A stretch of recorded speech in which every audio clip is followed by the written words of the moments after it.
Hello everybody, and welcome back to another episode of the Rangers franchise. Before we get started with this one, if you guys could leave a like and comment anything down below, anything helps out for the algorithm. But let's go ahead and get into this episode. So to start, we're going to be going over the All-Star break and the trade deadline. So we did not have any All-Stars. Joey Gallo was like 7th in right field voting, but other than that, we didn't have anybody make any of the teams. And then in the trade deadline, we made one trade to go ahead and strengthen the bullpen, bring in some youth, bring in some talent, and that was getting Joe Jimenez from the Tigers. We traded two guys who probably weren't going to have a future here for him, and again, he's youthful, he has a B potential, he reminds me a lot of Brett Martin, who's in our own bullpen. Now, looking as to how the team is doing, we're currently simulated up to midway through August. We're 58 and 60, we're not great, we're not terrible, and we're also 3 games out of the wild card for whatever it's worth. To be honest though, between you and I hope that we lose a ton of games, get a top 10 pick next year, just so we can keep strengthening the farm system,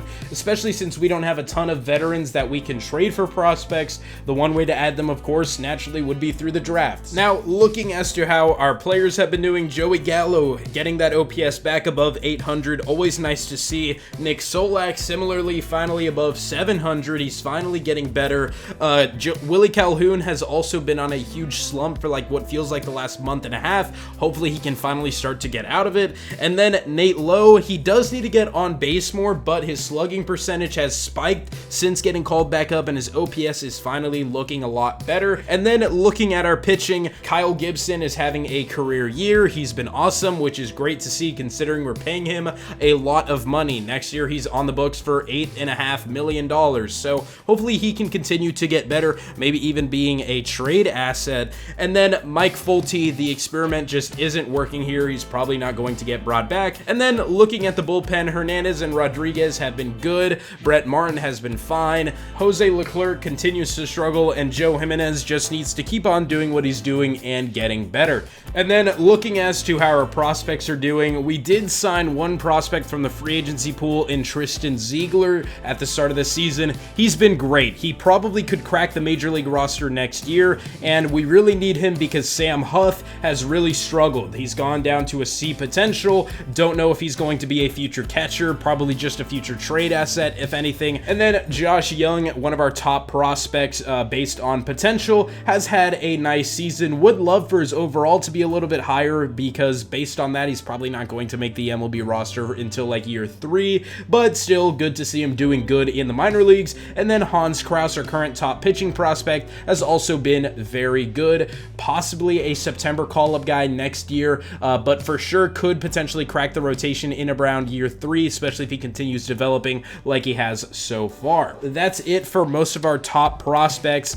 Some other guys that have been that are worth mentioning are Davis Wenzel has been good, Steele Walker has continued to be good, and Adolis Garcia has been great since going down to the minor leagues, so maybe he can come back up next season as a bench bat, and maybe that can be his future role with us.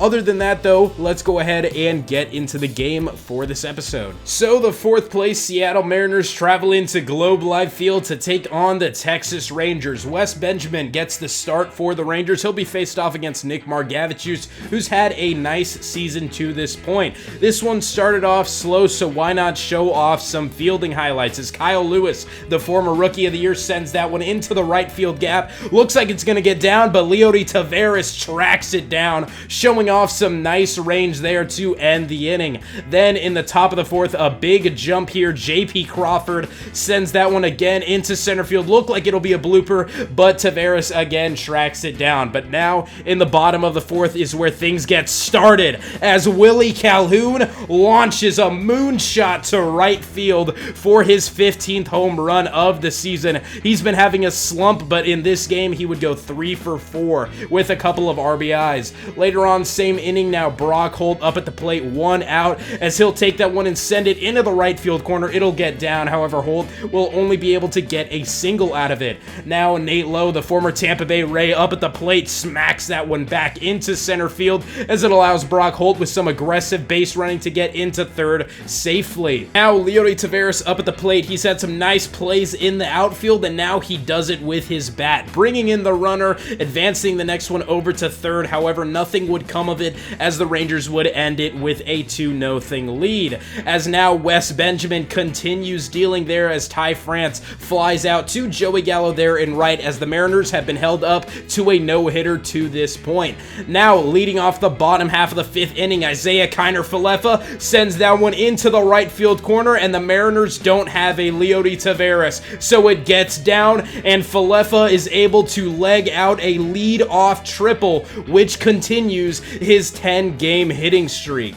As now the next man up is Nick Solak, as Solak takes that one, sends it into left field, it gets down, bringing in the run, and getting Solak on base, still nobody out. That would be it for Margevicius's day, as Casey Sadler would come in playing relief. Now 2 men on for Joey Gallo, but Gallo sends that one back into center field. It'll bring in a runner, and Willie Calhoun, who is insanely slow, is able to get into third on the bad throw.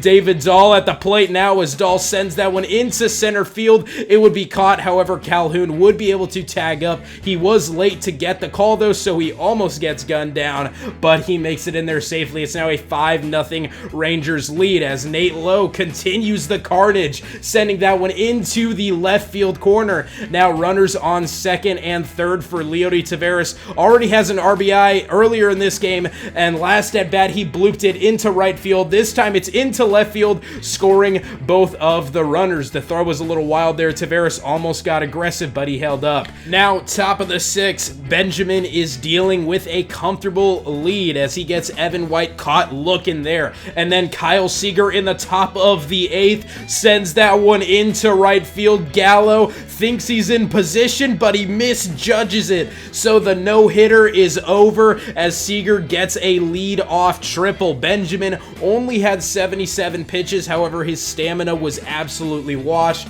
I didn't want to take the chance, especially since the no-hitter was over. Joe Jimenez would come in relief, and sadly he would allow this hit to Mitch Haniger, so Benjamin would have an earned run on his stat sheet. However, then Jimenez would settle in as he gets Ty France swinging and missing on the slider for the first out, and then in the top of the 9th he gets JP Crawford caught up there for the final out of the game, as your Texas Rangers absolutely obliterate the Seattle Mariners. A great outing for Wes Benjamin, who's struggled to this point in the season. This was really the game that this Rangers team needs, especially if they want to make a push for the wild card, but it was an impressive game. Hopefully this is what gets Willie Calhoun out of that slump. Anyways, thank you all for watching this episode, and I'll catch you guys in the next one.